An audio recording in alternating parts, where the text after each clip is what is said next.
Hi, I'm Martin from South Wales Injector Removals. Going to do a short video today on showing you how to get at your thermostat and your temperature sensor. Someone's asked me on the YouTube video. I said if you've got anything else you want to know, just let me know. Someone's asked me for the thermostat. So when it's in the vehicle, everything's on the right hand side just above the gearbox. You've got the vacuum pump there, high pressure pump back there, and the thermostat housing directly underneath. So you will need to take obviously the airbox frame, the intake pipe there, which disconnects with on this one because it's 2012. It's got a Jubilee clip there. You just pull that out. The access is restricted, and what you can see is even less visible, so you might be doing a lot of it by feel. So I've got this engine out, so it actually shows, just for ease of the video,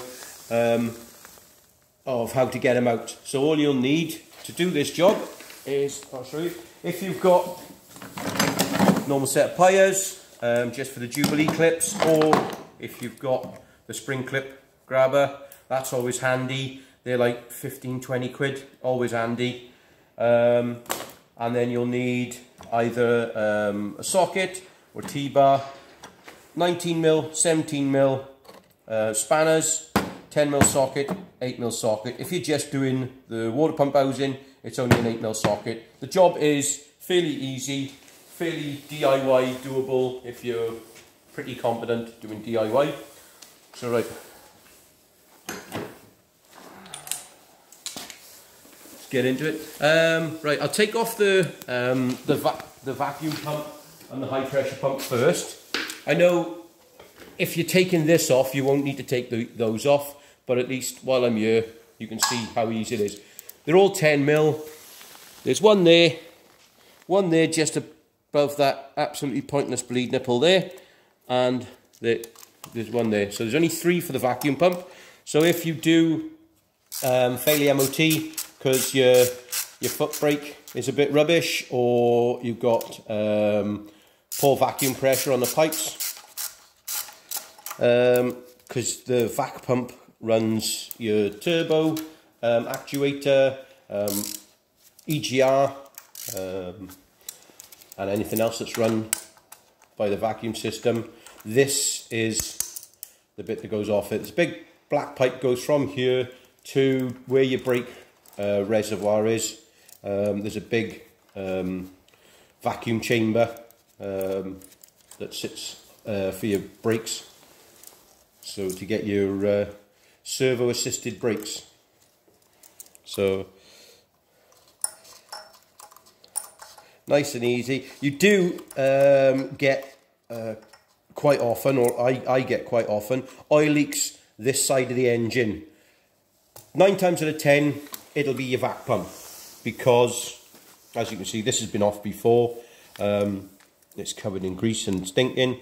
That's only a metal gasket, and basically you've got rubber ridges around there that cause the seal. You can buy the seals on their own, or if you're like me, take them off, give them a good clean, don't wire brush them, don't do anything like that.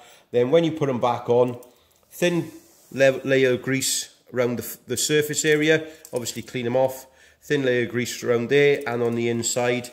The only thing you've got to be really careful of is to make sure that that drive, which is the pump drive, meshes in with the end of the camshaft which runs the pump. So it's fairly easy. You offer it up like that, make sure the things are parallel, or whichever way they're running.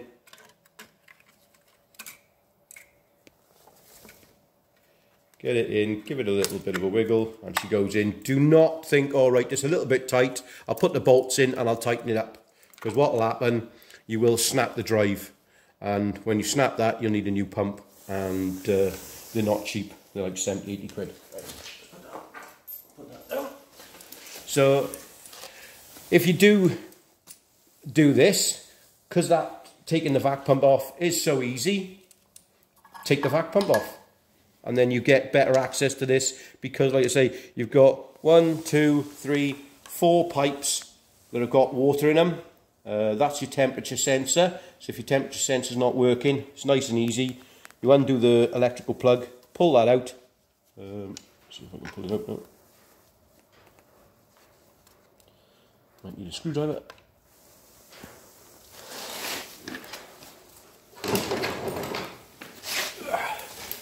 Put a flat-headed screwdriver in there. Nice and gentle, it's just Orsu clip. Give it a wiggle and pull it out. There will be a rubber seal in here. Right, and when you do go to put it back, don't be shy with the grease, not copper slip, just normal lithium grease. Put it round that area, put that back on. Nice bit of grease in there so it all slips in nice. Pop it back in, doesn't matter, it's not directional sensitive, you can put it in any way you want. And then when it's all the way in, clip that back in, and that's all that holds it in. But if you put grease in there, as you can see, there's a little bit of movement in there. They can slip and slide and whatever. And the grease just lets everything, it stops the rubber from, you know, catching, and lets everything slip in nice and easy. So that's your temperature sensor out. You don't need to take that out when you're taking it apart, but obviously this is just for demonstration purposes. For the temperature sensor, the thermostat housing, it's just 3 8mm. There's one there, and one in the middle there. And they, you know, again, because it's not a high pressure item, yes, the cooling system gets quite warm, and you do get a fair bit of pressure in there. This shouldn't be silly tight, because obviously it's only made of plastic, and if you do it up too tight, you will crack it. When you buy them from Euro car parts or GMF or FMP or whoever you decide to get you off, or main dealers, they should come with a temperature sensor in them, but if they don't, temperature sensors aren't a massive amount of money. Undo the last bolt, and there you have it, that's off. There's your thermostat inside and your thermostat gasket. When you're getting the new one and you're going to fit it back on, make sure that gasket's sat in nice and neat. Make sure this area here is nice and clean. You don't need to go at it with a grinder or nothing. I just use a Stanley blade and give it a scrape and then a bit of Scotch-Brite. And then just put a thin layer of grease across there, clear grease again, so when the two surfaces meet, the rubber gasket slides nicely into position. Pop it back on, do it up, and then bleed your water system up. And then, not really a DIY job, changing a high pressure pump, but if you fancy giving it a go, it is easy. Depending on what your van is, the newer type, the pressure regulator solenoid on the back of the pump, or they call them an end prop valve. The plug is on there. On the older type, it's down here, like if you've got an 08 or 09 one. This one again has only got 3 bolts. One right at the very bottom at 6 o'clock, one across the top at 2 o'clock, and one across here at 11 o'clock. And these, because they're high pressure pumps, and they're just a pressure pump, they're not timed. Like some of the others, like the 2.5 is timed. I don't know if the 1.9 is timed. And again, this one is just driven by a gear that runs off the exhaust cam. Unlike the keyway for the inlet, this one I'll show you now, because I've got an engine here with the head off. Can't get in there with it. Spinning socket, with the deep one.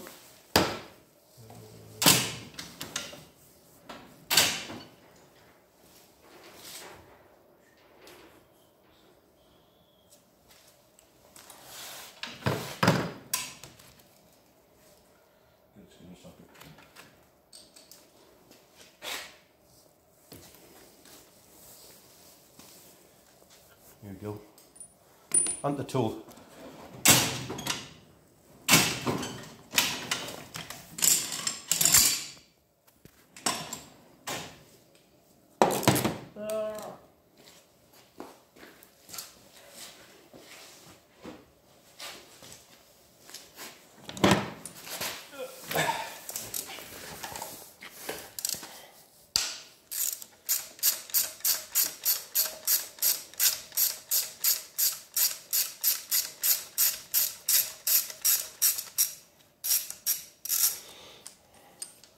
As you can tell by the length of the video, none of these parts are a massive time job to do.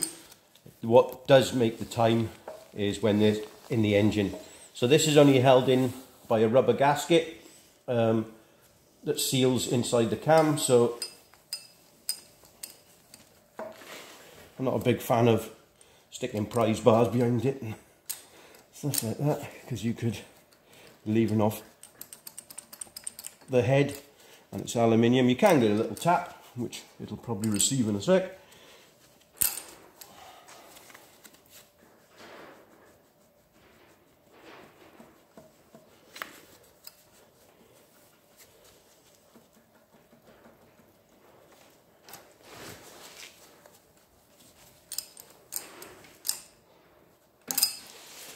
Just gonna tap into it.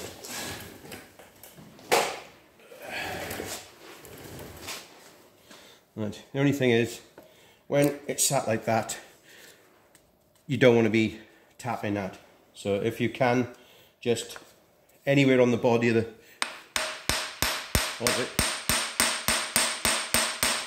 So what you're trying to do is just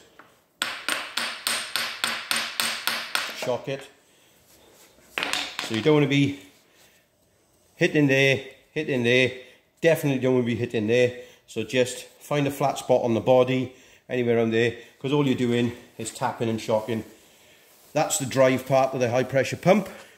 It's not timed, it's just a cog, and it sits inside the cylinder head in the cam, and there's a cam drive on there, and it's just held in with that O-ring. When you're refitting it, get a bit of oil out the engine, nice thin layer like that. Only because if you clean it too much and it's dry, the rubber gasket will stick. And again, same as the cam drive, the pump. Just be gentle, don't try and force it in. If it's a bit tight, just give it a wiggle and ease it in. And that's your high pressure pump. It's driven on, this is an engine that's going away to be rebuilt. It's actually driven just off that cog there, which is your exhaust cam, and that's your inlet cam. Also, while it's here, you'll notice on that one, it's got a lobe that stands proud on the cam. That's actually your timing pickup mark. So if you've got one of these diagnostic things that come up and says your camshaft sensor is gone, there's the camshaft sensor, nice and easy, 8mm bolt, and it just pops out. If it's the crankshaft sensor, it's a little harder to get to. Your crankshaft sensor is right on the back of the engine, so you need to get up. So that's your gearbox side. It's right by there. When you look at the wiring, there'll be a big silver sleeve on it. Again, 8mm bolt, pull it out. If it is coming up with camshaft sensor and crankshaft sensor coherence, what you may find, it's your timing has gone out. So also, for the purpose of demonstration, taking the front off this, I have been asked a couple of times to do a timing chain replacement video. To be honest, I don't really want to do a video on how to change a timing chain, because unless you're a competent DIYer, it can go very wrong very quickly. So if you don't line up, if you haven't got the proper tool that holds the inlet in place and there, and holds this in place, and then the other one that goes there and locks the crank up. If you just try and do it the good old-fashioned way with timing belts and Tipex, you will knack your engine. Do not try it unless you've got the proper timing tools. You can tell this one is due a replacement because when you buy it, the kit brand new, the hydraulic tensioner should be about there, so you've got a nice big gap. This one, obviously the chain, there's plenty of teeth on the bottom sprocket. Top sprocket's got plenty of teeth, so where it's gone like that, the chain is actually, you know, stretched. It only needs to stretch 2 or 3 mil, you know, so it's like, say, 1/4 millimeter on every single link, you know, and that does take up the gap. And if you're not careful, the timing will go out, or as that's going up that way and coming down this way, they'll end up touching, rub it away. You'll end up filling your engine full of swarf, and you will end up having to put your engine in the bin. So get your services done regular, change that 100,000 miles without fail. If you don't, you're basically playing with time and you will knack your engine.